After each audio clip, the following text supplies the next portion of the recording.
Hey everybody, welcome back to the channel. In this video, we're gonna take a look at the Medieval Village Mega Pack from Machine Gun Studios. This was sent to me by them after I actually reached out because this pack looks amazing. You can use it for cinematics. It's very well optimized for games as well. It has 550 assets, more than 100 blueprints where you can tailor a lot of things. It has amazing materials, especially for terrains and static meshes. But as always, a small shout out to my patrons on level 2. Remember, you can always sign up for the Patreon if you want to help out the channel. If not, leaving a like and leaving a comment goes a long way. Remember to follow me on Twitter. There's the Discord, and if you want to get this pack, there's going to be a link in the description down below. So let's get started. All right, here's the demo that you can download from their website. We're gonna play it, and again, this comes with everything maxed out, so please take this into account whenever you're going to test this. Just to let you know that you can always scale things down, and there is also this option here if you want to reduce the engine scalability if you're seeing a little bit of lag or performance going down. So let's just play this. One of the best things about this demo, I already played this demo a while ago before I contacted Machine Gun Studio, but you can see how amazing things look around here. So right now is using one of the presets is the raining preset. It's one of the presets that we're going to take a look at. Oh, this character jumps. Okay. Not my favorite character, that's what I'm going to say. But we're here to focus on the environment. So we have tons of things here that we're gonna look, and everything that you're seeing here, you will be able to access in this pack inside Unreal Engine. So as you can see, we have some nice ripple effects from the rain, and you can see my frames per second up in the corner. Everything is looking fine. I wonder if she runs. She does run, so pretty cool. Okay, let's just go around here. And as you can see, there is plenty of stuff to look at. Some of the doors even interact because all of them have collision already built into it. They are blueprints and they are part of the modular housing system. So you're gonna see that there are interiors. So this isn't a fake building. There are some buildings that do not have interiors, but you can choose to have interiors in your building, which is one of the best things that I like about this pack, because many packs that include buildings, they just include the exterior part of the building. They don't include the interior. And again, this is running in Unreal Engine 4, so we got a little bit of displacement. But if you're running in Unreal Engine 5, there's Parallax Occlusion, which we're going to talk about later. But again, look how beautiful these rocks look. This is amazing. So let's just exit this. Got some nice tree over here. Let's just exit, and we have also some other assets here. There's some grass assets, and they have mobility. I think this is wheat, or is it grass? I don't know. I'm not a specialist in foliage, but the good thing is that everything is wind oriented. So as you can see, the flags over there, the trees move with the wind as well. We got awesome props right here that you can scatter around the world. Let's go into what I think is the blacksmith post. So we're here, and I'm pretty sure the vendor will be here if we were talking about a game. And I think that's it. I don't think this door leads anywhere, because otherwise you'll probably fall off. This pack also comes with this character, by the way, so you can also make this.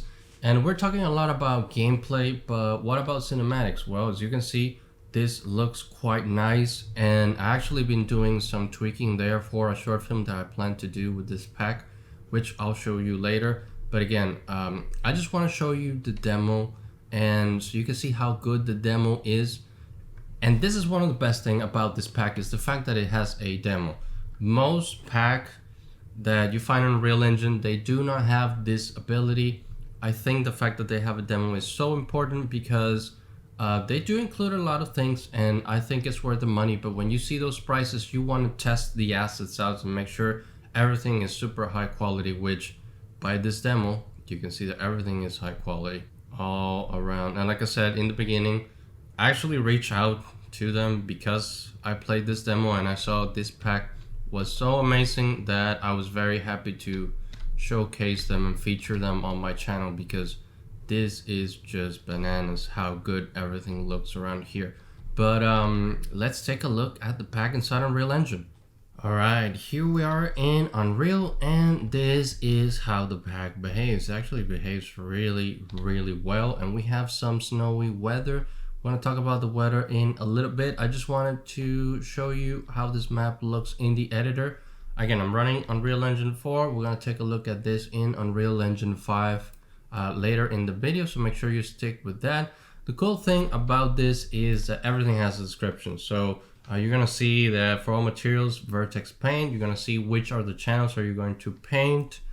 And there's a lot of descriptions here. And again, one of the best things about this pack, this part I didn't know when I contacted them, but I think it's really cool. And again, if you make assets and you're watching this, including good descriptions about what your assets do, it makes for a better user experience. In my case, I know a lot about Unreal and I'm good exploring on my own, but for people that just buy this pack, they want some cinematics, they want the game build up, maybe they're not artists, they're just programmers, I think it's very important for you to include descriptions like they're doing here. So as you can see, this is not like the demo, this one is a little bit snowed in. And let's just check out everything. It's just like in the demo, but in here is performing actually really well. Now, one of the things that you need to take into account on how this is built, and I would say I'm not a great manual reader. I don't like reading manuals. I usually jump in and do my own thing and explore my own. But for this one, I do recommend that you go and read the documentation, because it's well described and it will tell you everything you need to know. And one of the things that I mentioned, why is it so important to read documentation in this case, is because how to do the overall environment system when it comes to the weather. So as you can see, this is snowed in, but I have this little tab here called levels. If you don't have that tab, you can go to Windows and just activate it. And if you go to that tab, if you've been into Unreal Engine 5, this is probably familiar, but you got some levels here that you can toggle just to check how things are. So for instance, we have the static light, and it explains here what you should do. Always should be on with static lighting. You can turn it on and off. For the short film, actually, I'm not using static lighting because I'm using, as usual, real-time lighting. But you have this option right here that you should keep on. And let's see what other things we have. So right now, the lighting is sunny. Let's change that to, it says only one should be on. So let's change that to overcast. I think this looks cool too, but let's change that to overcast. And this is how it should look for, at least in my opinion, when it is snow. So if you want to change that to that overcast, and again, you can see that for the VFX, one should be on, and we only have the VFX clear on. Let's uncheck that and let's check the snow one. You can see it's very foggy all around here. Let me press letter G so we can actually see the environment. Everything looks very foggy, kind of like, you know, somewhere that's just been snowed. And we can actually make other changes with a very cool blueprint they have here. So as you can see, we also have some water here. And if I press the letter G again, you're gonna see that we have this blueprint right here. It's very important if you want to get certain weather effects. So what we're gonna do is we're going to switch to the rainy portion, but I'm going to use the blueprint first and then we'll change the levels. So I'm going to go into my world outliner and I'm going to type BP_weather so I can grab this. And let's talk about this one before we actually get the weather going, because this has some nice parameters. So as you can see, it has the weather settings and you have some presets over here that's dry, snowing, raining, after snow, and after rain. All right, so like I said, let's change to the raining preset. And we're going to also, and as you can see, that actually took care of the snow. Let me toggle that again. So you can see we have some snow collecting. not only collecting on the floor, but it's also collecting on top of some of the assets. So that's pretty cool. But if we switch to the raining, you can see that all the snow goes away. Everything is just super wet, kind of like what we saw in demo. So the other thing that we need to do is change the VFX to rain. And you can see we get a lot closer to what we had in the demo. It's actually raining a lot, and you can see the ripples on top of everything, and everything is super wet and awesome. Okay, but what if we don't want rain? Well, let's just switch to dry, and we need to switch our VFX to clear. And there you go. You have instant changes there, and we can play with the light a little bit later, but I just wanted to show you that part. You can also change the parameters yourself if you wanted to. So if you click on world material parameters, there's a note right here for you to read, but you can, if you want to have a particular type of snow or a particular type of rain, you can select it around here. So let's see how that affects the map. So let's switch back to snow. And in the weather, we're going to do, let's do after snow. So let's say there was a mild blizzard coming in, and you can see there are some parameters here that are very different. Before it was 0. So let's see what happens if we increase. And as you can see, the white on the walls and the roofs and everything change as I move these parameters. There's also snow in the ground. If we want to have more snow, you can see how it actually grows because it's part of the displacement map. And same thing will happen with the rain, and I'm just going to leave it as it is.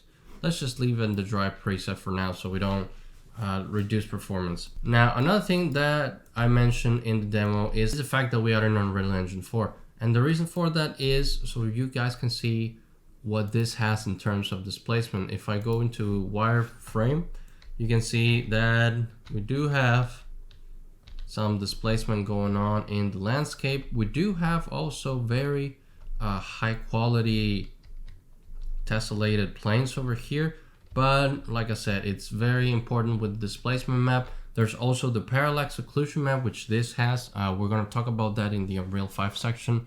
But again, I just wanted to show you that this is all geometry. It's not just bumps or normal maps or whatever.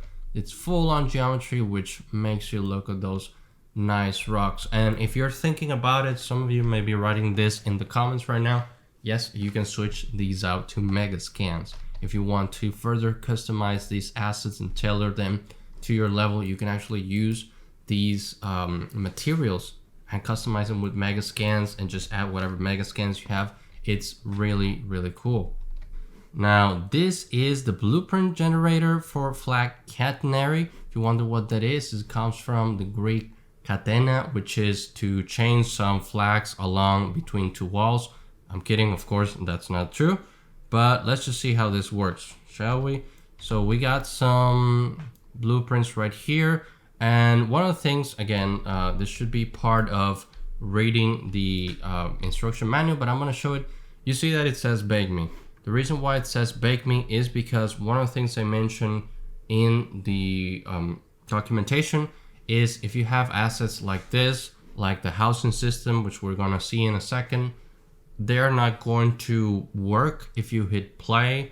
So I'm guessing they will not work in sequencer or if you play the game unless you bake them. So make sure that you bake these before actually going into either rendering or playing your game or anything like that, because otherwise they won't show up. So the cool thing about this system is, as you can see, I'm assuming it works with ray tracing, and not ray tracing graphically, but it just traces a ray from one point to the other until it collides, and that's how it creates the flags around here. So that's how this map works. As you can see, it depends on how I move it. So if I move it here, it's trying to cast a ray to the other side. That ray is probably too far. Let's see if it doesn't. No, it did it. So that way you can add flags and banners whenever you want. So you can choose here in directional. You can also choose hand adjust. So that means that you'll be able to play with the spline. I honestly rather use the system that's built in, because this gives you a very realistic kind of look. So there are some parameters here that you can play with. So let's try spline weight. Let's give it a ridiculous value, and as you can see, it almost falls down.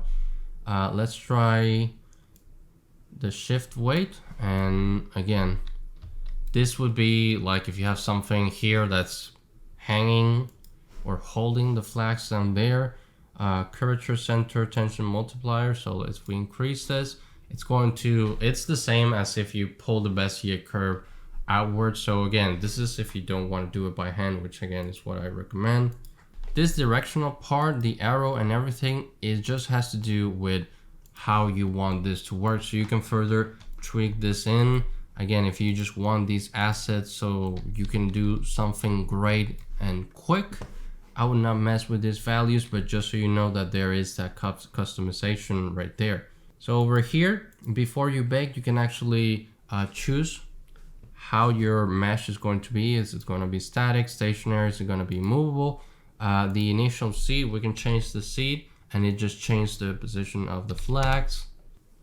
And you're gonna see that we have some variants of flags here, and this is made in an array fashion. So an array is just a group of things.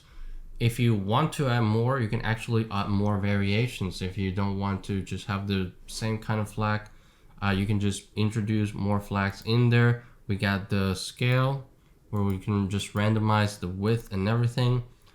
Rotation, again, this is just how your flags are oriented. And it just occurred to me, one of these things that would be cool if you're creating kind of like Assassin's Creed game. I remember when I played Assassin's Creed 2 and all the old school good Assassin's Creed from the past, there was always a rope where you can go from one place to another. That was really funny that a rope like that will take a human being. I don't know, so just a funny tangent over there. We also have the colors for the flags. As you can see, we do have access to the materials, and again, this is very customizable and it tells you what not to do. So be aware that adding a new custom tints will exponentially create more dynamic materials and affect performance. So some things that you need to take into account will always be here. You can also select how much spacing you want in between. So let's say if we want a maximum of, let's do 150, there's a lot more space in between the flags. I'm just going to put that where it was. And we have the rope. So we have a mesh ropes right here if you wanted to add your own rope. So again, this is one of the good things about this, is if you wanted to not have flags, you can not have flags and just add another mesh here as a rope, and maybe like a chain or something that's a lot harder, and it will allow you to have something that's wiggly but maybe even more sturdy if you want a character to go from one place to another. Now let me turn on the flags again, and we have the swing. So over here again, another cool description. You need to enable use dynamic material instance, which we have, to manually change the wind variables. So let's see, we have swing, we have no swing, so pretty much static if you don't want it to move. Stationary, that means that this thing doesn't swing, but the wind is actually affecting the flags. So I think the swing, it's really cool. And as you can see, I don't know if you've noticed, but every time we switch preset, these values change. So if you want to further customize them by yourself, you can do so. But you also have some presets if you want to do something quick. And by the way, I don't know if you see a message right here. That's a friendly message. That's why it's in green. It's just telling you what changed. All right, so let's say we are happy with our flags. So let's put them around here so we can see them better. And we are ready to have this work on our system. So what we're going to do is we're going to uncheck F bake. So I'm thinking this is function bake. And if you hover over things, you'll see we'll turn off any debugging calculation. That means that this will actually bake the assets once you uncheck it. So let's uncheck it. And as you can see, we have a nice message here telling us the baking is done and setting has been modified for better performance. And again, some of these will work if you don't bake them, but some of them won't. So just make sure that you bake all your assets before you actually either render a sequence, like I'm going to do later on, or if you're making a game, before you actually start playing your game, make sure that you bake your assets. Okay, so I got out of the village because it's real crowded and I want to place a house here. So let's go into the housing settings so you guys can see that. We have different types of houses. We even have a tower. Let's do a regular house. I'm just gonna drop it here. And again, just like the other one, you do need to bake this before you use it. But as you can see, we have a nice house with something inside. Now the width is actually going through. I would actually delete this width before I threw in this house, but I just want to show you the parameters. So I suggest you don't move anything from here that has to do with the baking, so leave it as it is. You have some collision modifiers over here, and what we're gonna do is start modifying this house. So as you can see, there's a little message right here that not all options are applicable to every single house. And that's understandable because again, that's why we have various types of houses. So let's start with wall type. We have cobble. We can switch that to stone. We can switch that to stone rough, which I think this is pretty cool. And we can also have brick. So if you want to have a more modernized kind of village where they already knew how to use brick, but I'm going to leave it. And over here you have all of the materials. So again, if you want to do Megascans with this, yes you can, because you can just switch around these materials and it will still perform these operations. So as you can see, we also have the border types, and we can select concrete and we can select cobble, so you can customize your border there. Of course, you can create your own mesh if you're a 3D artist. You probably know what this is. Just create your own borders and just add them here with your own material. We also have their own material right here. And again, the reason why you're seeing the material this way is because these will all react depending on the weather you have. So let's see, window wall. Let's play with some of these, randomize the wall location. We need to check this first, and let's see. Oh, you can actually randomize where the windows are gonna be, which makes it very surprising, and it makes for that little window that's back here. That's pretty cool. And we also have all the meshes that's gonna use around here. Again, I'll keep saying it, you can customize this however you want. Just add your meshes and it will do it for you. So let's keep on randomizing, and let's see what happens if we just type number 5 or 10. As you can see, it acts like different seeds, and you can just create random parameters here and have a ton of houses that are not all the same. Now this does have glass that is translucent, so that is if you want to see what's on the inside of the house. And if it's just a house in the background, let's say you have a bunch of houses in here and it's just a background, you don't need to see what's inside, you can change this to opaque. And let's say somebody left the light on, you can just tick that, and as you can see, you get some emissive materials here. So that has to do with that part. All right, now that we did that, although this house is a little bit in the way, but let's just make a tower. I don't know, let's just make a tower around here. This clearing will be good. So I'm just gonna throw in a tower blueprint, and this one we're gonna bake so you guys can see the baking process. And let's check out this tower. I'm going to rotate it so we can see, there you go, 180. And here we have the entrance to the tower. Let's see if this tower has something inside. Yes, it does have something inside. You could probably add a stair and make somebody climb all the way up here. And again, all of these say bake me, because this is not gonna work if you don't do that. Okay, so let's see what things we can change around here. It's pretty much the same. I just wanted to see how the tower look, and let's bake it. So where did I go? Bake structure, And there it is. Bake was successful. If grouping actors didn't work, it can be cause source control. Okay, but the grouping is actually good. So you can right click. All these are grouped assets and you can right click and either unlock or ungroup. I'm going to unlock so I can, if you wanted to animate this door, you can animate it. You can do some cool stuff in there too. So again, very, very versatile when it comes to these blueprints.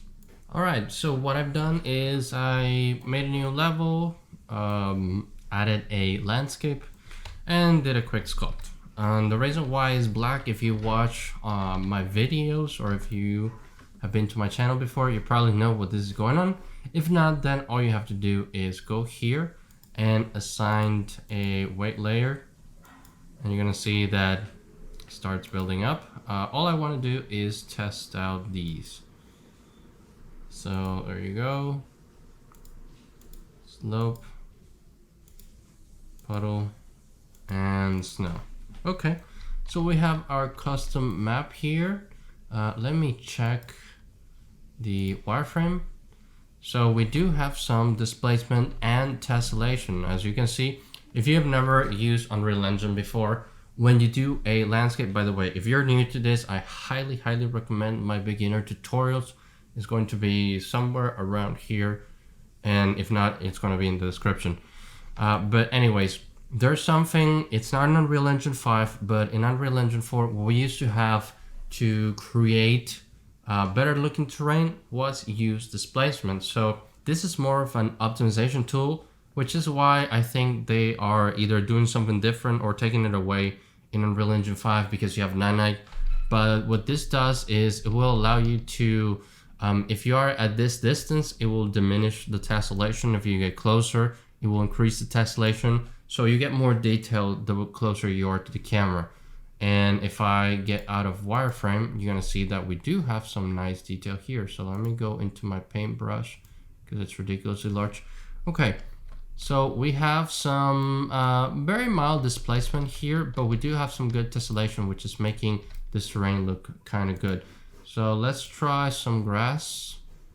And as always, it compiles first. And it has a pretty cool blend. As you can see, it's already blended for you. It has a nice fall off. Let's try the root. This is weird. Oh, there you go. So the root is those cobblestones that we had. Okay, so this have very, very powerful displacement, looking real good. And again, you can customize these with Megascans. And look at all this. It populated it with some grass. So the grass, it's being populated with, you guessed it, grass, which is pretty cool already out of the box. Let's try the snow layer. Okay, pretty good. I like how the shininess is reacting, so you can actually paint some snow if you wanted to. Again, this is if you want some custom map. And as you can see, if you just do one swipe, then it's like when it's only ice over, which is very common here in Texas because we don't get actual snow. But if you keep painting on it, then you get your floor pretty much covered with a little bit more ice and looks closer to like a day after snow. And that's it. As you can see, the puddle, even though it has a weight blended layer over here that we can select, it says no weight blend. That means that it's the puddle, it's not a paintable layer. Okay, so I brought you into the overview map because I want to show you the static mesh material. So this is kind of like the Megascan blend material, and it has cool painting functions that we can do on static meshes. Now, before we get into that, one of the cool things about this is what you're seeing is actually parallax occlusion. You're not seeing displacement, even though if I'm at this level, you can see that, oh, these rocks are protruding from the ground, but it is not displacement, because if I go to brush wireframe, you can see that this is just a plane and there is no tessellation happening. Nothing's going up. So this is very cool if you want to use this pack in Unreal Engine 5. So we're going to take a look at that in 1 minute. But let's look at the painting. So I'm in paint mode right here. And again, if you watch the painting video, you probably know what this is, but it paints on vertices, not on faces. So let's try the channel. So we have the red channel. As you can see, it's adding a little bit of debris on top of my cobblestone, looking really nice. I think this is the layer they call trash. If we go to the green channel, you can see that it just is the dirt underneath. And you have the wet function on the alpha. So if you want to make a puddle around here, you can just make one puddle, and it moves with the wind. It looks pretty shiny, and as you can see, it has a little bit of a fall off with the rocks that are at our side. So if you want to paint a puddle on your static mesh, you can do so with this tool. All right, and as promised, we have this running in Unreal Engine 5, and you still getting some very cool looking rocks right here. Again, this is not displacement, or more proof that this isn't displacement, because displacement just outright doesn't work in Unreal Engine 5. But we do have that parallax occlusion mapping, which make things, if you get too close, you may see a little bit of distortion, but from this distance, it just gives that nice detail to your meshes.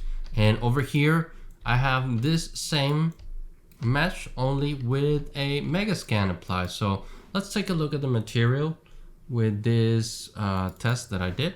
I just grabbed a random Megascan, and by talking with the guys at Machine Gun Studio, you can see there's a little bit of the rocks going out, but it's not that much. And again, this isn't displacement, is parallax occlusion mapping, which is this POM right here. So I can increase